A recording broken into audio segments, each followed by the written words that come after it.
لگا کہ بتائیے میری مٹھی میں کیا ہے؟ تو نبی پاک صلی اللہ تعالی علیہ وسلم نے فرمایا اگر میں نے بتا دیا، کہنے لگا اگر آپ نے بتا دیا تو میں کلمہ پڑھ لوں گا۔ حضور نے فرمایا میں نے بتا دینا ہے پر تو نے کوئی نہیں پڑھنا، میں بتا دینا ہے۔ کہ بتائیے؟ تو حضور نے فرمایا چل سودا کر لیتے ہیں، اگر جو تیری مٹھی میں ہے وہی بتا دے پھر تیرا کیا خیال ہے؟ تو نبی پاک صلی اللہ تعالی علیہ وسلم نے کہا کیا بھئی ابو جہل کی مٹھی میں؟ تو اس کی مٹھی میں کنکر تھے، کنکروں نے کلمہ پڑھنا شروع کر دیا۔ جب کنکروں نے کلمہ پڑھا، پتھر تھے وہ، انہوں نے کلمہ پڑھا، ابو جہل نے وہ کنکر زمین پہ پھینکے، کہنے لگا اوہو تیرا جادو تو پتھروں پہاڑوں پہ بھی چلتا ہے۔ اب جملہ کہنے لگا ہوں سمجھ لینا، ابو جہل گوشت کا آدمی تھا، کنکر پتھر تھے، پتھر کلمہ پڑھ گئے۔ گوشت پوشت کا آدمی تھا پر کلمہ، کیونکہ یہاں کیا تھا؟ شک، اس نے آگے نہیں بڑھنے دی۔ گوشت پوشت کا شخص ہو کے پتھروں سے آگے نکل گیا، نبی پاک صلی اللہ علیہ وسلم کی خدمت میں آیا۔ بلکہ وہ جو یہودی والی روایت ہے اس کے پس منظر میں بھی بعض محدثین نے لکھا ہے، اس کو بھی اسی نے بھیجا، کہنے لگا جاؤ نبی پاک سے جا کے کہو اگر وہ درخت آپ کا کلمہ پڑھے تو میں بھی پڑھ لوں گا۔ درخت، اب درخت ہوتے تو جاندار ہیں پر کلمے تو کوئی نہیں نہ پڑھتے۔ درخت سے بھی تو انسانوں سے کلمہ پڑھنے کی بات، اگر درخت پڑھے تو میں پڑھ لوں گا۔ نبی پاک صلی اللہ علیہ وسلم دور بیٹھے تھے، درخت دور تھا، اور امام سیوطی علیہ رحمہ نے لکھا ہے درخت بھی کیکر کا تھا۔ نبی پاک صلی اللہ علیہ وسلم نے فرمایا اس یہودی سے کہ تو جا کے درخت کو کہہ کہ تجھے نبی پاک بلاتے ہیں۔ فرمایا میں گیا تو پھر تم نے کہنا جادو کر کے بلایا ہے۔ احتیاط بھی کی، ہر چیز آنکھوں کے سامنے رکھی، تو جا کے کہہ کہ تجھے بلاتے ہیں۔ وہ بندہ گیا، جا کے کہنے لگا، اور امام سیوطی نے اس کو لکھا ہے، کہنے لگے اس نے نبی پاک کا نام بھی نہیں لیا، کیونکہ ابو جہل اینڈ کمپنی کو پتا تھا کہ مصطفیٰ کے نام میں بھی بڑی برکت، خالی نام بھی نہیں لیا۔ کہنے لگا درخت وہ جو سامنے بیٹھے ہیں نا وہ تجھے بلا رہے، نام نہیں لیا حضور کا، وہ جو سامنے بیٹھے ہیں نا، جاءت لدعوتہ الاشجار ساجدۃ۔ امام بوصیری کہتے ہیں درخت آیا اور سجدہ کرتا ہوا، زمین چیرتا ہوا آیا۔ کس طرح آیا؟ پہلے آگے جھکا، پھر پیچھے جھکا، دائیں جھکا، بائیں جھکا۔ یہاں بھی لکھنے والوں نے لکھا ہے کہ وہ نہ درخت اپنی جڑیں اکھیڑ رہا تھا، جب چلنا تھا نا اس نے حضور کی طرف آنا تھا تو آگے دائیں بائیں ہوا، جڑیں اکھیڑ رہا تھا۔ لیکن ہمارے استاد جب ہمیں یہ روایت پڑھایا کرتے تھے تو کہتے تھے جڑیں نہیں اکھیڑ رہا تھا، جب اس نے سنا مجھے نبی پاک نے بلایا تو اسے وجد ہو گیا تھا، وہ جھومنے لگ گیا تھا، جھوم رہا تھا، حضور نے مجھے بلا لیا، جاءت لدعوتہ الاشجار ساجدہ۔ تو درخت آیا، اس نے آ کے نبی پاک کو سجدہ کیا، لکڑی کا بنا ہوا درخت ہے، سجدہ کیا۔ سجدہ کرنے کے بعد درخت اٹھا اور اٹھ کے اس نے نبی پاک کا کلمہ پڑھا۔ وہ جس کو ابو جہل نے بھیجا تھا نا یہودی، وہ درخت کی حالت دیکھ کے کلمہ پڑھ گیا، وہ کلمہ پڑھ گیا، لیکن یہی بے ایمان کہنے لگا ہوئے ہوئے ان کا تو درختوں پہ بھی جادو چلتا ہے۔ لا ریب فی، شک قرآن پاک میں، لیکن اگر بندے کے دماغ میں ہو اس کا علاج ہے کوئی، ادھر ہی شک بیٹھ جائے۔ میں سادی مثال دیتا ہوں کہ سامنے دیوار صاف ہو لیکن گرد اگر آئینے پہ پڑی ہو، دیوار صاف کرنی چاہیے کہ اینک کا شیشہ صاف کرنا چاہیے؟ ساری زندگی لوگ دیوار صاف کرتے گزار دیتے، ساری زندگی تراش خراش کرتے گزار، اپنی مرضی کی پینٹنگ کرتے گزار دیتے ہیں، پر اپنی آنکھ کی پتلی صاف نہیں کرتے، آنکھ کی پتلی صاف نہیں کرتے۔ کسی نے حضرت رومی سے کہا تھا حضور دنیا میں کوئی اچھا ملتا نہیں، فرمانے لگے تھوڑا رونا شروع کر تاکہ تیری پتلیاں وضو کر لیں، وضو کر لیں، وہ انہیں پتہ چل جائے کہ کتنے صاف ستھرے لوگ دنیا میں پائے جاتے ہیں۔ ابو جہل پھر آ گیا، کہنے لگا اگر آپ چاند کے 2 ٹکڑے کر دیں تو میں کلمہ پڑھنے کو تیار ہوں۔ اچھا یہاں بھی بڑی مزے کی بات ہے، اللہ نے پہلے کہہ دیا نبی پاک کو کہ ان الذین کفروا سواء علیہم انذرتہم ام لم تنذرہم لا یؤمنون۔ محبوب یہ جن کی قسمت میں کفر ہے نا، آپ انہیں ڈرائیں چاہے نہ ڈرائیں، یہ ایمان نہیں لائیں گے۔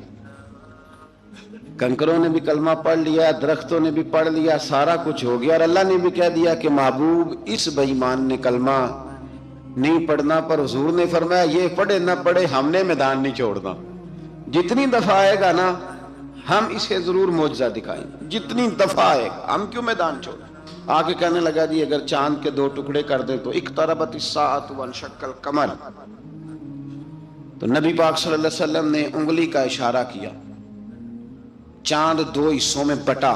کوہ صفا ایک پہاڑی تھی مکے میں، آدھا ٹکڑا پہاڑی کی اس جانب ہوا، آدھا اس جانب، یعنی وضاحت کی اللہ کریم نے کہ ایسے نہ ہو کہ یہ کہہ دی وہ تو ایسے بالکل شک ہوا تو مل گیا، پتہ نہیں میری آنکھوں پہ جادو ہو گیا، ملا ہے کہ نہیں ملا۔ جب ٹوٹا تو حدیث پاک میں آتا ہے کہ آدھا چاند کوہ صفا کی ادھر گیا اور آدھا تو پہاڑی تھی، چاند نیچے آیا، پہاڑی کے گرد گھوما، آگے جا کے ملا، یعنی وقفہ دیا گیا باقاعدہ دیکھنے کا، سمجھنے۔ پوری دنیا میں جتنے لوگ اس وقت چاند دیکھ رہے تھے، ہندوستان تک روایتوں میں ملتا ہے کہ لوگوں نے گواہی دی کہ ہم نے چاند ٹوٹتے دیکھا ہے۔ زمانہ مان گیا، لوگوں کی چیخیں نکل گئیں، لوگ قدموں میں گر گئے، پر وہ جس کے دماغ میں شک تھا نا وہ نہیں مانا۔ شجر و حجر پہچان گئے پر انسان کی نظروں میں شک ہی رہا۔ دنیا میں سب سے مجبور، کمزور، بزدل، کم فہم بندہ وہ ہے جس کے دماغ میں شک ہے، سب سے کم فہم آدمی، اس کی فراست روحانیہ زیرو ہے، وہ ایک ناکام شخص ہے، اس کو کسی پہ بھی شک پڑ جائے، کسی پہ بھی۔ ہم نے دیکھا ہے جو عورت اپنے مرد پہ شک کرنے لگ جاتی ہے اس گھر کا کوئی علاج ہی نہیں ہوتا۔ جو شکوہ کرتی ہے روٹی کا، پیسوں کا، وہ کسی دور میں مسئلہ اس کا حل ہو جاتا ہے۔ جو نافرمان ہوتی ہے اس کا بھی مسئلہ کسی نہ کسی زمانے میں حل ہو ہی جاتا ہے۔ یہ جس کو شک پڑ جاتا ہے نا، شک، اس کا مسئلہ قیامت کی صبح تک حل نہیں ہوتا۔ اگر مرد کو شک پڑ جائے اس کا مسئلہ بھی کبھی زندگی میں دوبارہ حل، یاد رکھیں۔ یہ جو شکوک و شبہات ہے نا، قرآن پورا شکوک و شبہات کا ازالہ کرتا ہے، کافر کے سوال کا جواب دیتا ہے، منافق کے سوال کا جواب دیتا ہے۔ قرآن مجید ہر ایک کی تسلی کراتا ہے، لیکن شروع میں بتا دیا کہ لا ریب فی، شک والی گنجائش اس میں۔ لوگ آج تک شک کر رہے ہیں کہ اللہ کا کلام ہے کہ نہیں، آج تک لوگ کہیں۔ تو میرے بھائی، شکوک والی زندگی کمزور ہوتی ہے، شکوک والی، عقل مند لوگوں کی زندگی کمزور زندگی ہے۔ صحابہ کرام عمل والے لوگ تھے، وہ بحثوں میں الجھے رہتے تو عمل نہ کر پاتے۔ ہمارے ہاں نا بحث ہوتی ہے جس مسئلے کا کوئی تعلق ہی نہیں، الجھنوں سے نکل آئیں، عمل کا رستہ، بحث جو ہوتی ہے یہ عمل کا رستہ روکتی ہے۔ عقل مند نہ بنے، فرما بردار بنے۔ میرے بھائی، شکوک و شبہات والی جو لائف ہے، لیکن نا انبیاء کرام علیہ السلام کے بارے میں شکوک و شبہات ہیں، اولیاء عظام کے بارے میں۔ اب ایک نیا شک پیدا ہو گیا ہے کہ فیض ملتا ہے کہ نہیں ملتا۔ ہم نے فلانے ولی کو دیکھا نہیں، ساری زندگی اس کا نام لیا، فیض ملے گا کہ نہیں؟ غوث پاک کو دیکھا نہیں، ساری زندگی قادری کہلایا، فیض ملے گا کہ نہیں؟ خواجہ اجمیر کو دیکھا نہیں، چشتی کہلائے، فیض ملا کہ نہیں؟ صابر پیا کو دیکھا نہیں، صابری کہلائے، فیض ملا کہ نہیں؟ او خدا کے بندے، فیض وہ چیز ہے جو نظر نہیں آتی پر محسوس سب سے زیادہ ہوتی ہے۔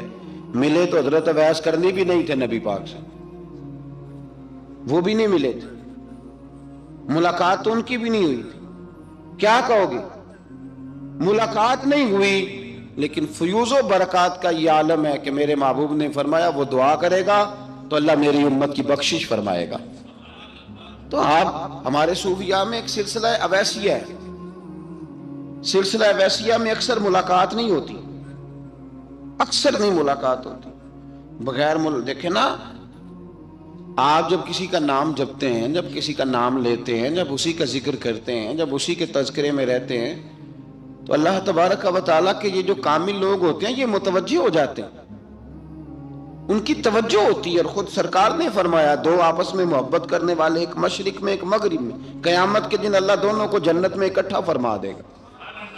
یہ کیا بات ہوئی کہ ہر بات میں شک کرنا کہ جی وہ فلانے سے ملاقات ہی نہیں ہوئی؟ تو کس طرح بھئی، ملاقات ایک الگ چیز کا نام ہے، ملاقات ایک الگ شے کا نام ہے، اور فیوز و برکات ایک، اللہ سے ملاقات ہوئی ہے، رزق دیتا ہے کہ نہیں؟ زندگی دیتا ہے، ساری چیزیں دیتا ہے، تو ملاقات تو کوئی نہیں کرتا۔ تو اس لیے ہر چیز کو ٹھیک ہے، وہ جو جگہ جس جگہ پہ جو بات ہے اس کو وہاں رہنا چاہیے، لیکن یہ شکوک ہیں، ان سے باہر نکلیں، ان سے باہر آئیں۔ اولیاء اللہ کا جو فیضان ہے، ان کی جو محبت ہے، ان کے جو طریق، حضرت سلیمان بن بشار رحمت اللہ علیہ بزرگ گزرے ہیں، وہ کہتے ہیں میرے پاس، میں بڑا خوبصورت تھا، جوانی میں دین کی تھوڑی سی خدمت کرتا تھا، تو ایک عورت آ گئی، اس عورت نے میرے ساتھ کچھ مجھ سے مانگا، مطالبہ کیا، تو میں نے کہا کوئی بھکارن ہے۔ میں نے جب اس نے نقاب اوڑھا ہوا تھا، جب میں نے اس کی طرف پیسے دینے کے لیے، خیرات دینے کے لیے کوئی چیز بڑھائی، تو اس نے چہرے سے کپڑا ہٹایا، میں نے نظر جھکا لی، کہنے لگی سلیمان میرا رنگ روپ تو دیکھ، میں کتنی خوبصورت ہوں، میں تیری محبت میں گرفتار ہو گئی، خدا را میں اپنے آپ کو تیرے حوالے کرتی ہوں۔ آپ فرماتے ہیں جب اس کے نیت اور ارادے میں اور لفظوں میں میں نے فطور دیکھا، تو میں استغفر اللہ پڑھتا وہاں سے بھاگ گیا، اتنا دوڑا کہ میں بصرہ سے باہر نکل گیا، شہر سے ہی باہر آ گیا، عورت سے دوڑ رہا ہے، مرد، نوجوان، خوبصورت۔ فرماتے ہیں عشاء کی اذانیں ہو رہی تھی، نماز پڑھ کے میں مسجد میں سو گیا، تو مجھے حضرت یوسف علیہ السلام کا دیدار ہوا۔ جناب یوسف کہتے ہیں میں حضور کا غلام اور غلاموں کا غلام اور صدیوں بعد کا غلام، تو جناب یوسف علیہ السلام میری خواب میں آئے اور کہنے لگے اٹھ جوان، میرے سینے سے لگ، یار تو نے تو نبی پاک کا امتی ہو کے وہ کام کیا ہے جو میں نے نبی ہو کے کیا تھا۔ اب کام حضرت یوسف والا کیا تھا نا، تو صدیوں اور سالوں اور مہینوں کا فاصلہ بن سکا، تو وہ آ گئے۔ مسئلہ یہ ہے کہ شکوک و شبہات والی زندگی نقصان دیتی ہے۔ حضرت ہمارے سلسلہ مقدسہ میں ایک سلسلہ علویہ ہے جو اعلیٰ حضرت فاضل بریلوی کو حاصل تھا، شاہ عبدالعزیز صاحب محدث دہلوی رحمۃ اللہ تعالیٰ علیہ نے بڑا لکھا مولا علی کی شان پہ، حضرت علی پہ کلام، ان کا ذکر، ان کے تذکرے اس قدر فنا ہو گئے کہ ہر وقت ذکر علی کرتے۔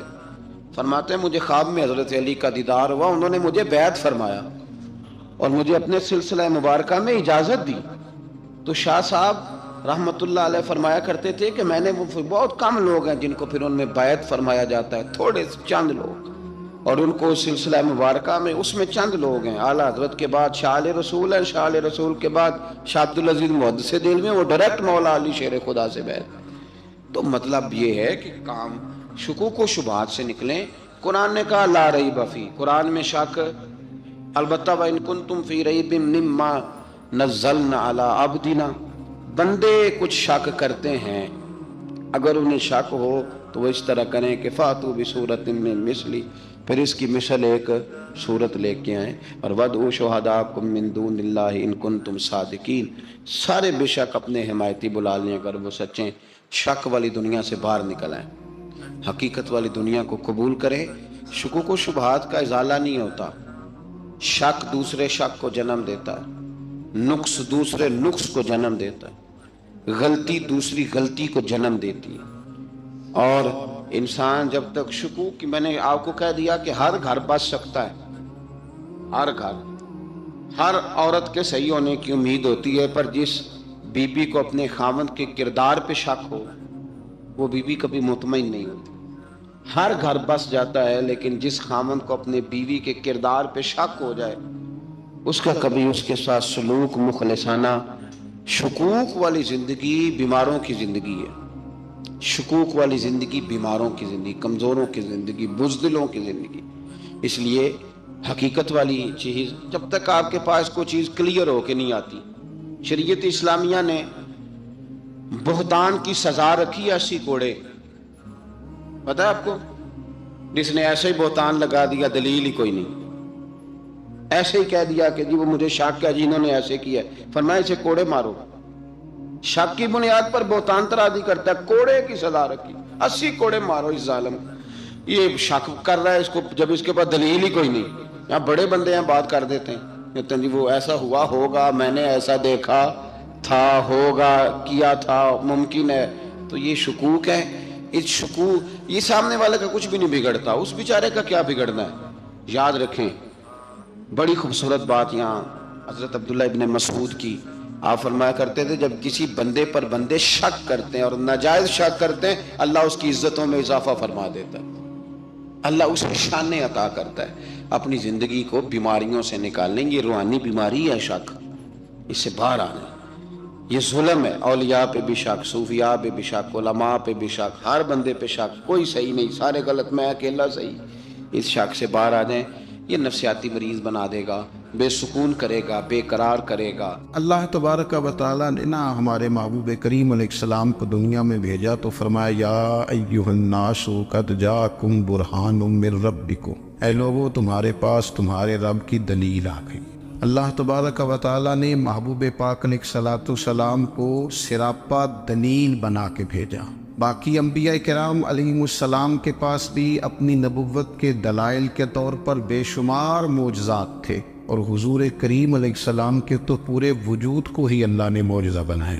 اور نبی پاک صلی اللہ تعالیٰ علیہ وآلہ وسلم کی نبوت کی دلیلیں، حضور کے رسالت کے مستحکم دلائل جگہ جگہ آپ کو ملیں گے۔ سب سے پہلی چیز تو یہ سمجھنے والی ہے کہ نبی پاک علیہ السلام نے جس چیز کو سب سے پہلے اپنی نبوت کی دلیل کے طور پر بیان فرمایا وہ حضور کا کردار ہے، سیرت ہے، عمل ہے، حضور کا لوگوں کے ساتھ رویہ ہے۔ نبی پاک علیہ الصلوۃ والسلام کی تبلیغ کے 3 دور ہیں۔ ایک تو حضور نے اپنے قول سے تبلیغ فرمائی، وہ 40 سال کی عمر سے محبوب نے اعلان فرمایا اور تبلیغ کی، اور ایک نبی پاک صلی اللہ تعالیٰ علیہ وسلم بالواسطہ حضور کی تبلیغ ہے جو آج تک جاری ہے۔ امت کے علماء، مشائخ، مبلغین حضور کے دین کو آگے پھیلا رہے ہیں، تو دراصل یہ بھی تبلیغ رسول پاک علیہ السلام ہی کی تبلیغ۔ اور ایک حضور کی تبلیغ کا دور ہے، حضور کی پیدائش سے لے کر ولادت مبارکہ سے لے کر حضور علیہ السلام کے اعلان نبوت تک۔ اس دوران نبی پاک نے جو تبلیغ فرمائی ہے وہ اپنے کردار سے فرمائی۔ عرب کا وہ معاشرہ جو بڑا میلا کچیلا گدلا ہو چکا تھا، جس کے اندر سراسر مادہ پرستی کا زور تھا، جس کے اندر لوگ انسانوں کی خرید و فروخت کرتے تھے، جس کے اندر بیٹیوں کو زندہ دفن کر دیتے تھے، جس کے اندر جو آدمی جتنا زیادہ مضبوط ہوتا تھا اتنا زیادہ لٹیرا بن جاتا تھا، اس معاشرے کے اندر رسول کریم علیہ السلام نے 40 سال گزارے، اور اس طرح گزارے کہ جو بیگانے بھی تھے وہ بھی کہا کرتے تھے یہ صادق ہے، یہ امین ہے۔ اور جب حضور نے اعلان نبوت کیا تو فرمایا، یہ قرآن مجید کے لفظ ہے، فرمایا فَقَدْ لَبِثْتُ فِيكُمْ عُمَرًا مِّن قَبْلِهِ أَفَلَا تَعْقِلُونَ، میں تمہارے بیچ عمر کا ایک حصہ گزار چکا ہوں، تمہیں عقل نہیں ہے، شعور نہیں ہے۔ نبی کریم علیہ السلام نے اپنے کردار کو، اپنے عمل کو اپنی نبوت کی دلیل کے طور پر بیان فرمایا۔ وہ تو حضرت حلیمہ بھی فرماتی ہیں نا، جب میں نبی کریم علیہ السلام کو اپنے گھر لے گئی تو میرا اپنا بچہ بھی دودھ پیتا تھا، 2 میرے بیٹے ہو گئے، ایک میری یہ نسبی اولاد اور حضور میری رضائی اولاد۔ تو کہتی ہیں جب میں کریم محبوب علیہ السلام کو اپنے سینے سے لگاتی تھی تو حضور میرے ایک پستان سے دودھ پیتے تھے اور دوسرا اپنے بھائی کے لیے چھوڑ دیا کرتے۔ یہاں سے رسول کریم علیہ السلام نے کردار کے ذریعے تبلیغ اور پھر اعلان نبوت سے پہلے ایک تنظیم عرب کے جوانوں پر، عرب کے سرداروں پر مشتمل بنائی گئی، جس میں نبی کریم علیہ السلام نے بڑا حصہ لیا، سرکار نے، اور بڑے اہم لوگوں کو شعور حضور نے عطا فرمائے۔ وہ اس جماعت کا فیصلہ تھا کہ ہم سارے جوان، سارے بڑے لوگ ملیں گے، یہ حضور کے اعلان نبوت سے پہلے کی بات ہے، ہم بڑے لوگ ملیں گے، کسی بڑے کو کسی چھوٹے پر ظلم نہیں کرنے دیں گے، کسی آدمی کو کسی غریب کا حق نہیں کھانے دیں گے۔ حضور علیہ السلام نے اپنی کردار سے، اپنے عمل سے، اور آپ کا جو عمل ہوتا ہے وہ اصل ہوتا ہے۔ ایک ہوتا ہے آپ کوئی بات کرتے ہیں اور ایک ہوتا ہے کہ آپ کوئی عمل کرتے ہیں۔ آپ جب عمل کرتے ہیں تو عمل کے ذریعے بھی لوگوں تک بات پہنچتی ہے کہ دراصل آپ کا اٹھنا بیٹھنا، چلنا پھرنا کیا ہے۔ میرے رسول کریم علیہ السلام کا اٹھنا بھی ایک نبی کا، بیٹھنا بھی ایک نبی کا، بات کرنا بھی ایک نبی کا، معاملات زندگی کرنا بھی ایک نبی کا، لین دین کرنا بھی ایک نبی کا۔ ایک شخص کہتے ہیں میں نے اعلان نبوت سے پہلے حضور علیہ السلام سے کوئی چیز خریدی تھی اور میں نے عرض کیا تھا آپ یہاں تشریف رکھے، میں پیسے لے کے آتا ہوں، میں 3 دن کے بعد آیا۔ دیکھو یہ بات کرنی کتنی آسان ہے، بولنی کتنی آسان ہے، پر 3 دن یہاں میرے بھائی کو کسی شخص کو 2 گھنٹے انتظار کرنا پڑ جائے تو لوگ کہتے ہیں الانتظار وشد من القتل، یہ تو قتل سے زیادہ تکلیف والا معاملہ ہے، منتظر رہنا کسی کا۔ کہتے 3 دن کے بعد میں آیا تو میرے رسول کریم وہیں تشریف فرمایا، بس اتنا فرمایا یار تم نے مجھے بڑی تکلیف میں ڈال دیا، 3 دن ہو گئے یہاں رکے ہوئے۔ تو حضور نے اپنے کردار کو، اپنے عمل کو، اپنے معاملات کو سب سے پہلے اپنی نبوت کی دلیل کے طور پر پیش کیا۔ کسی نے کیا خوب کہا تھا کہ جو تیری جان کے دشمن ہے وہ بھی کہتے ہیں، بظاہر تو آئے ہیں نا ہجرت کی رات جان لینے، لیکن امانتیں حضور کے گھر میں رکھی ہوئی ہیں، امانتیں کاشانہ نور پہ پڑی ہے۔ وہ جو تیری جان کے دشمن ہے وہ بھی کہتے ہیں کہ امین تو ہے اور صداقت کی آبرو تو ہے۔ تو پہلے کردار، پھر دوسری بات، اللہ تعالیٰ نے اپنے محبوب علیہ السلام کو اپنا مطلق نائب بنا کر، اپنا محبوب اعظم بنا کر، ویسے ہی سارے انسانوں کے بارے میں کہا وَإِذْ قَالَ رَبُّكَ لِلْمَلَائِكَةِ إِنِّي جَاعِلٌ فِي الْأَرْضِ خَلِيفَةً، میں زمین میں اپنا نائب بنانے والا ہوں۔ لیکن حضور علیہ السلام تو محبوب ہے نا، حضور کی نیابت تو محبوبیت کے درجے پر فائز ہے۔ تو رسول پاک کو رب کریم نے اس طرح کا بنا کے بھیجا کہ حضرت عبداللہ ابن رواحہ رضی اللہ تعالیٰ عنہ بیان فرماتے ہیں کہ اگر حضور کوئی معجزہ نہ بھی دکھاتے، نبی کریم علیہ السلام سے کوئی اعجاز لوگ نہ بھی دیکھتے، تو محبوب کا تو چہرہ ہی اس طرح کا تھا، لوگوں نے دیکھتے جانا تھا اور کلمہ پڑھتے جانا تھا۔ لیکن باوجود اس کے میرے رسول پاک کا اعجاز یہ ہے، کمال یہ ہے کہ حضور کبھی اشارہ کر دیں تو چاند دو ٹکڑے ہو جائے، کبھی دعا مانگ دیں تو ڈوبا ہوا سورج واپس آ جائے، کبھی محبوب گزرنے لگے تو پتھر آپ پر سلام پڑے، کبھی حضور پہاڑ پر چڑھ جائے تو پہاڑ وجد میں آ کر جھومنے لگے، محبوب کا کبھی نماز پڑھاتے ارادہ بن جائے تو اللہ تعالیٰ قبلے کا رخ ہی تبدیل فرما دے۔ کیا خوبصورت سوچ ہے اور کیا نظریہ دیتے ہیں بریلی کے امام، فرماتے اجابت کا جوڑا عنایت کا صحرا دلہن بن کے نکلی دعائے محمد، اور اجابت میں جھک کر گلے سے لگایا بڑی ناز سے جب دعائے محمد، دیکھو خدا کی رضا چاہتے ہیں دو عالم، خدا چاہتا ہے رضائے محمد صلی اللہ تعالی علیہ وسلم۔ اور ایک مقام پہ فرماتے ہیں نائب دست قدرت پہ لاکھوں سلام، نائب دست قدرت پہ لاکھوں سلام۔ تو اللہ تعالیٰ نے نبی پاک صلی اللہ تعالی علیہ وسلم کو جو اعجاز۔ پھر ایک اور بات، حضور امی ہے، دنیا میں آ کر محبوب نے کسی سے پڑھا ہی نہیں، میرے محبوب نے جتنا پڑھا ہے رب کریم سے ہی پڑھا ہے۔ الرحمن علم القرآن خلق الانسان، رحمان نے قرآن سکھایا پھر انسان بنایا۔ اللہ تبارک و تعالیٰ کی بارگاہ کرم سے حضور نے لیا، رسول کریم امی ہے، یہ بھی حضور کی نبوت پر ایک بڑی دلیل۔ دیکھو ایک ہوتا ہے کوئی آدمی بچپن سے کسی چیز سے شغف رکھے اور جب اس کی عمر بڑی ہو جائے تو کہتے ہیں اس کا تجربہ بڑا ہو گیا، یہ پہلے کچھ شعر کہتا تھا، کوئی ادبی جملہ کہتا تھا، تو اب اس کی یہ کام کرتے کرتے عمر بڑی ہو گئی ہے تو رسوخ حاصل ہو گیا۔ 40 سال کی عمر مبارک تک نبی کریم نے ایک شعر بھی نہیں کہا، حضور علیہ السلام نے کبھی کوئی ایسی بات، ویسے تو حضور کی ہر بات حکمت والی، لیکن جس کو عرب کے لوگ اپنے لہجے میں شاعری یا اپنے لہجے میں ادب کہتے تھے وہ حضور نے بیان نہیں فرمایا۔ لیکن جب 40 سال کی عمر میں اعلان نبوت کیا تو پھر بڑے بڑے فصیح و بلیغ، بڑے بڑے سیانے، طفیل بن عمر کہتے ہیں کہ اس شخص کو بھی میں نے دیکھا جسے بڑا ناز تھا اپنی فصاحت اور بلاغت پر، اور جب وہ حضور کے پاس آیا اور اس نے آ کے کچھ باتیں کی تو محبوب خاموشی سے سنتے رہے، اور جب وہ چپ کر گیا تو میرے کریم نے صرف سورہ فاتحہ پڑھی، کبھی اٹھتا تھا، کبھی بیٹھتا تھا، کبھی غور کرتا تھا، کبھی دائیں جاتا تھا، کبھی بائیں جاتا تھا، پھر کہنے لگا بتاؤ نا کلام کس کا ہے؟ فرمایا اس رب کا،